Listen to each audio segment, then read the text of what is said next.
मध्य प्रदेश के यशस्वी मुख्यमंत्री डॉक्टर मोहन यादव आज अपने एक दिवसीय उज्जैन प्रवास पर रहे। इस अवसर पर उन्होंने शहर के पवित्र रामघाट पहुंचकर जल गंगा सर्वदन अभियान के अंतर्गत श्रमदान करते हुए घाट की सफाई की। मुख्यमंत्री ने स्वयं घाट की सफाई करते हुए जनमानस को स्वच्छता और जल संरक्षण का संदेश दिया। सफाई के उपरांत उन्होंने मां शिप्रा में डुबकी लगाई और विधिवत पूजा अर्चना कर प्रदेश की सुख समृद्धि की कामना की। मुख्यमंत्री ने इस दौरान मीडिया से चर्चा करते हुए बताया कि उज्जैन की पंचकोशी यात्रा शीघ्र ही प्रारंभ होने वाली है। उन्होंने कहा, हमारा प्रयास है कि जब श्रद्धालु पंचकोशी यात्रा के अंत में रामघाट पहुंचे, शिप्रा स्नान करें तो उन्हें एक स्वच्छ और पवित्र वातावरण मिले। इसी उद्देश्य से मैंने स्वयं घाट की सफाई की और मां शिप्रा का पूजन किया। उन्होंने यह भी बताया कि माननीय प्रधानमंत्री नरेंद्र मोदी के मार्गदर्शन में चल रहे जल गंगा सर्वदन अभियान को इस वर्ष और अधिक विस्तारित किया गया। जहां पिछले वर्ष यह अभियान 1 महीने तक चला था, वहीं इस वर्ष यह 3 महीने तक चलेगा। यह अभियान गुड़ी पड़वा से शुरू होकर गंगा दशहरा के पश्चात 30 जून तक संचालित किया जाएगा।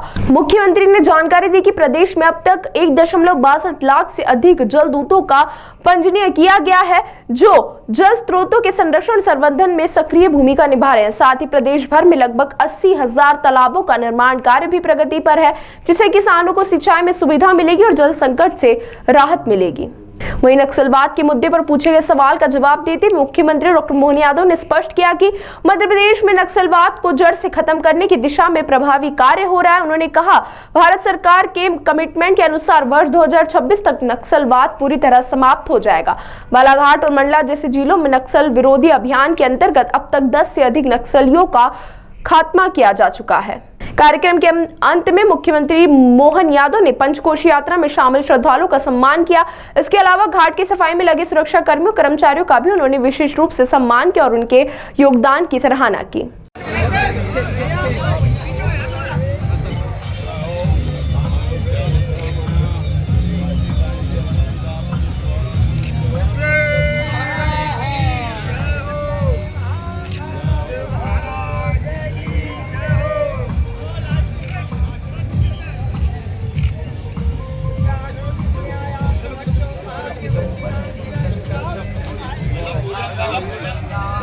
मुझे इस बात का संतोष है कि हमारे अपने जल गंगा संरक्षण अभियान का लगातार 30 मार्च गुड़ी पड़वा से 30 जून तक अभियान चल रहा है।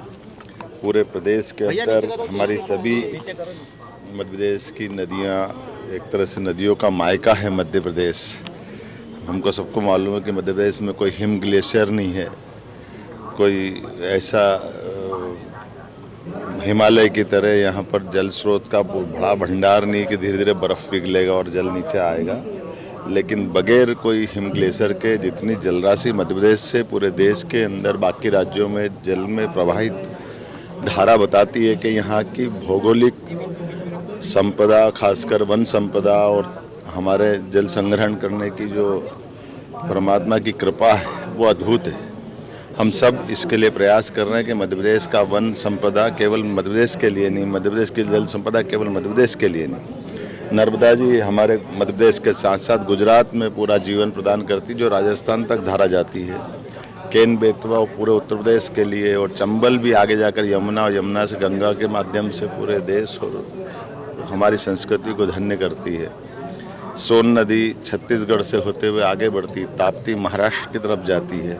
ऐसे प्रत्येक नदियों की जलराशि अगर जोड़ा जाए तो किसी हालत में मध्य प्रदेश की जलराशि हिमालय से कमतर नहीं है। ऐसे में हमारे जल स्रोत का पर्याप्त रूप से ध्यान रख करके हमारी अपनी भौगोलिक भूगर्भ जल भंडारण क्षमता को भी बढ़ाएं, जल के प्रति जागरूकता भी रखें, और ख़ास करके इसके माध्यम से जल ही जीवन है। यशस्वी प्रधानमंत्री ने जो आह्वान किया हुआ है, इसलिए हमने अमृत सरोवर तालाब का निर्माण, खेत तालाब का निर्माण, सभी प्रकार की पुरानी जल संरचनाओं, कुएँ, बावड़ी, तालाब, नदी, सब पे जल गंगा अभियान चलाया हुआ है। और 3 माह तक चलने वाले इस अभियान में मुझे संतोष है कि हमने हर स्थान पर जलदूतों का भी जलदूत मित्र बनाया। 1,62,000 से बड़ी संख्या में जलदूत पहली बार जिनका पंजीयन हुआ है और ये अभियान चल ही रहा है।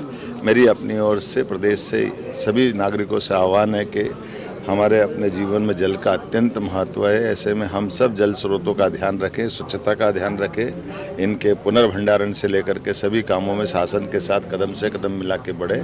मेरी अपनी ओर से पुनः आप सबका अभिनंदन। मुझे इस बात का संतोष है, बहुत सारी चीज़ों में आगे बढ़ा रहे हैं, खास करके कामधेनु गोपालन योजना डॉक्टर अंबेडकर जी के नाम पर जो लोगों के जीवन की ज़िंदगी बेहतर करेगी। साथ ही साथ गौशालाओं के लिए अनुदान की राशि 20 से बढ़ा करके 40 की है।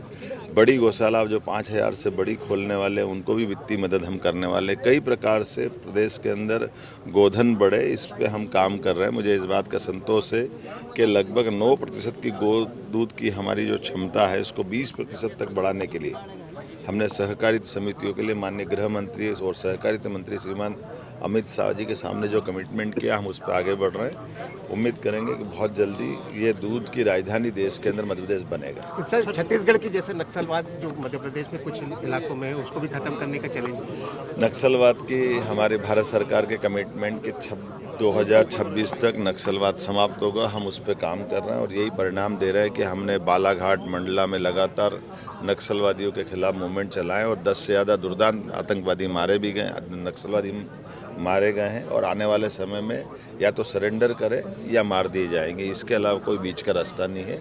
जनता के महफूज रखने के लिए नक्सलवाद को लाल सलाम को समाप्त करने का हम सबका संकल्प माननीय यशस्वी प्रधानमंत्री के नेतृत्व में और माननीय गृह मंत्री के नेतृत्व में हम सतत कर रहे हैं।